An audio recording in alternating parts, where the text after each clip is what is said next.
Greetings to one and all. I had to do this my third time on live, but I'm doing this now on a totally different aspect, which is to do with the London Black Cab service. Now, something has appeared on Facebook showing two girls, or I would call them two children, okay, who TFL has made compliance officers, who are actually telling a driver to remove an article from his cab. According to them, it is a negative message. Well, let's look at this. This person was convicted under the laws of this country of rape, okay, while working for Uber. Right. Okay. The fact that he was convicted of rape, it is a fact of law. So that driver cannot be conveying a negative message. Okay? And those two so-called compliance officers, who I call children, this is all part of TFL and their PC rubbish. And I call it PC, political corruptness, because there's nothing correct about it. All you're doing is corrupting the minds of the people. Okay? TFL has been doing this for years. And just to give you a bit of background, a lot of it too came about with me when I became an examiner at the public carriage office, the first black person to do that job. And they wanted me to go and take pictures with the mayor, who was Ken Livingston at the time, to prove they had black people working there. Well, you were not going to use me for that rubbish. Okay? To fool black people to think that you're doing something for us. And the same as you've been doing with the cab trade all along. I used to stand in the carriage office and I would watch people come to sign up for the private hire who could not speak English. And they brought somebody with them to fill the forms out. And these applications were still processed. And these people were allowed to drive private hire vehicles in London. When I protested about things like this as an examiner, I was reprimanded at work. I was actually told, okay, that I should not be interfering. I should let the appropriate person do their jobs. Okay, I was told this. All right, we can go on other occasions. Even when I suggested that private hire drivers should be made to apply through companies that are on the TFL database. And that way you would regulate the numbers. They said no. They decided to issue these licenses to them as individuals. Well, anybody can go and apply for a license. Okay? You don't have to prove you work for a company. This was open to abuse from day one. Okay? Where people don't have to prove they work for a company. So it's a no-brainer. You spend the money, get your vehicle checked out, get the license, and now you drive through the congestion charge without anything ever happening. Why? Because TFL introduced these licenses as individuals. And this goes back to the days of Ken Livingston, when he thought there were too many white men driving black cabs. So they licensed the private hire the way they did, as the words he used were to address the balance. Okay? Now we have people running all over this city who don't know what they're doing, driving up the wrong way, one-way streets. We have assaults taking place regular in these cars. TFL decides to hide all of this. Yeah, this is not on. Yeah, every London cab driver out here, we spent years studying these streets. We've had a contract to be able to apply for hire on these streets. TFL now says, oh, but when the laws were written, technology was not taken into account. Well, hang on a minute. You got us to take the credit cards. But when the laws were written, the credit card wasn't even invented. But you found some way of changing the laws to force the cab driver to take a credit card and lose money in the process. Not that we're complaining about the credit card, really. I don't mind doing the credit cards. It is the underhanded way in which TFL has done it. And every little thing. Now they've got all these so-called compliance officers. A lot of them most probably just left school. Some of them can't even speak English properly. But you put them out here to come and tell cab drivers who have been on this street for years Some of these compliance officers, I have children older than them. But you've now got them coming and trying to tell me and other cab drivers the right and wrongs of this trade when they have no concept of the Hackney Carriage Law. Okay? Now, once stretching from the compliance officers, going back to wanting the credit card. Under the Metropolitan Act of 1869, it tells you that a London cab driver cannot be forced to take a fare or take a journey that will cause them to have a less fare than what's on the meter at the time of the journey. Well, when we do these credit card jobs and the passenger don't have to pay the charge, we have to pay commission, the whole lot. We have to pay the charge. We are not getting what's on the meter. Then we're told you're not allowed to take more than what's on the meter. Now they've gone to the Metropolitan Act of 1947 to tell us that we are not allowed to take more than what's on the meter. But we're not getting what's on the meter. Okay? So we're dealing with a people here who, as far as I'm concerned, I've said it before, they are corrupt. I even wrote it in an article. They did not like it. I was barred from going to Palestra before because of that comment. Well, I spoke to Andrew Gilligan at the time, who dealt with them about that comment. Now, as far as I'm concerned, and what we are seeing is going on here, okay, we are allowing, and I will make the comparison. I've said it before, I'll make the comparison. People may not like it, but hey, sometimes the truth may offend, but it's never a sin. And I'll say it now, we had Grenfell the other day, where people died. Why? Because nobody listened to them. Nobody listened.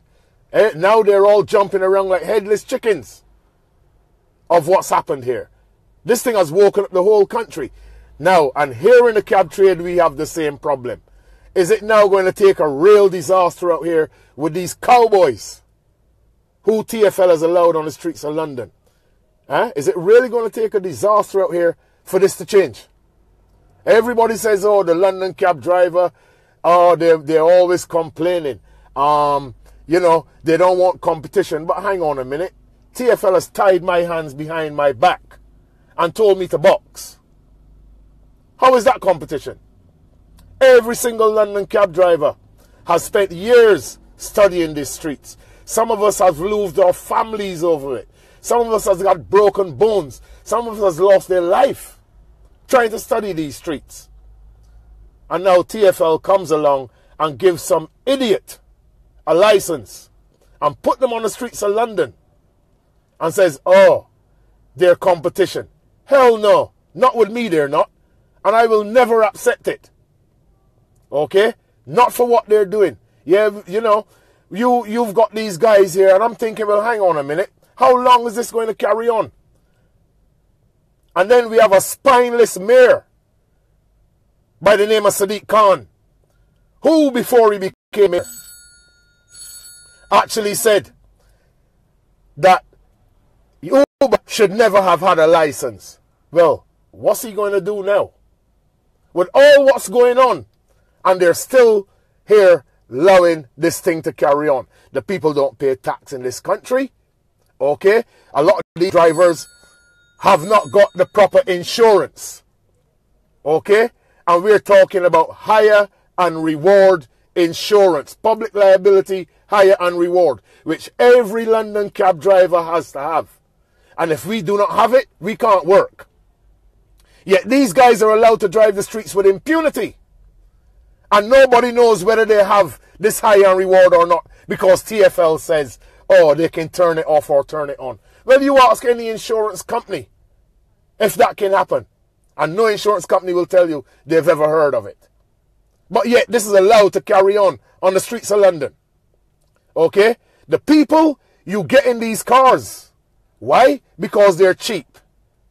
And my question is that how you see your life as cheap? That you're not worried whether these guys have the proper documents. As long as you can get where you're going cheaper than a black cab, you get in them.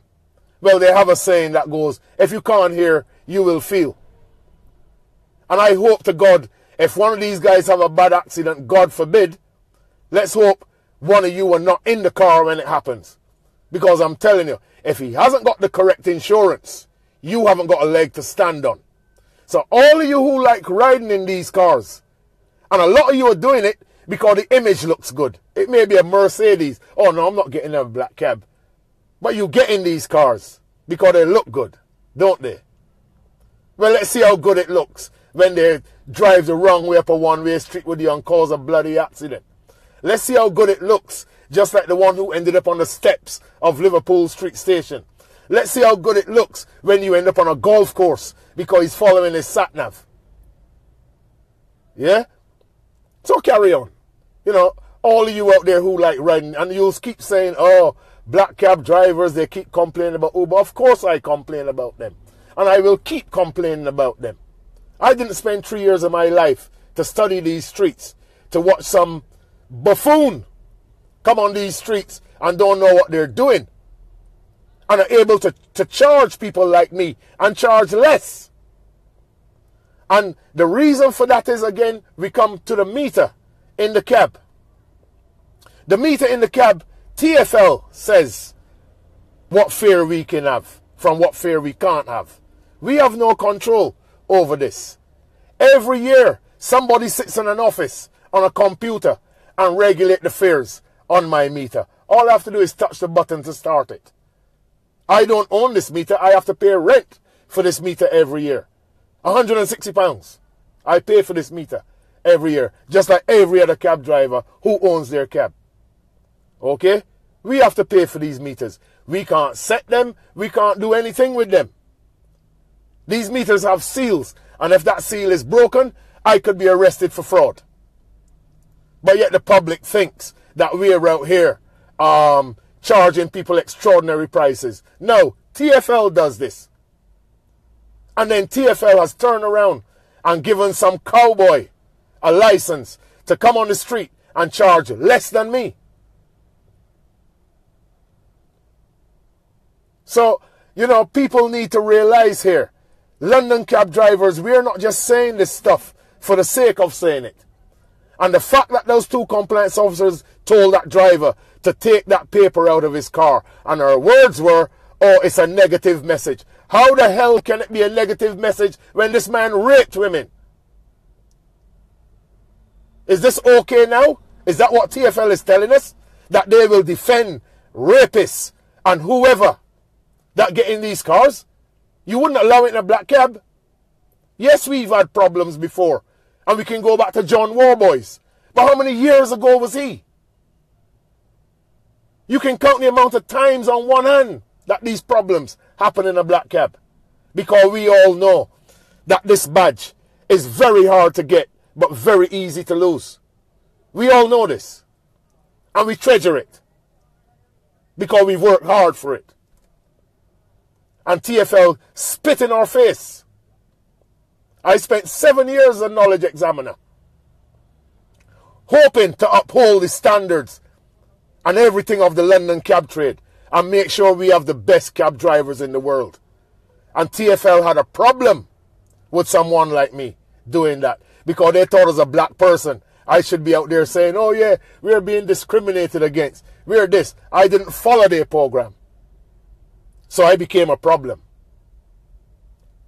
And I know for a fact, most of the things I've said over the years, they would have loved if a white person had said it, because it would have been easy to call them a racist. But you know, you can't do that with me. Yeah? And anyway, I have to go now because my passenger is back. So I'll talk to you later, guys.